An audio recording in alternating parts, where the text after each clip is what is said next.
আন্দোলন করেন। আমরা এই প্রিপেড মিটারের আন্দোলন করেছিলাম, কিন্তু এখন দেখতে পাচ্ছি বিদ্যুতের প্রিপেড মিটার গলার কাটা হয়ে দাঁড়িয়েছে। আমরা ডিসি সাহেব সরওয়ার আলম সাহেবকে বলতে চাই, এই সিলেট থেকে এই গলার কাটা বিদ্যুতের প্রিপেড মিটার উঠানোর ব্যবস্থা করুন।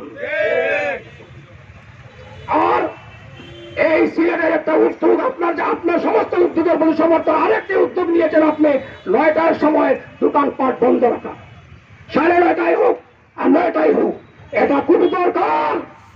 রাত্রে ঘুমাবেন, গভীর রাতে উঠবেন। নজরুল বলেছেন, রবীন্দ্রনাথ বলেছেন, আমি ঋষিরাইতে ঝমের নাম জবিরে। ইসলাম বলেছে, আল্লাহ বলেছেন, আমাকে পেতে হলে শেষ রাত্রে উঠবেন, শেষ রাত্রে উঠবেন, প্রত্যুষে উঠবেন। মুসলমান হলে ফজরের নামাজ আদায় করবেন, হিন্দু হলে মন্দিরে যাবেন, খ্রিস্টান হলে গির্জায় যাবেন। সকাল থেকে শুরু হবে কার্যক্রম, এশার নামাজের পরপরই কার্যক্রম বন্ধ। এটা ডিসি সাহেব বলেছেন, এজন্য সরওয়ার আলমকে আমি ধন্যবাদ জানাই। যাই হোক, এখন বক্তব্য নিয়ে আসছেন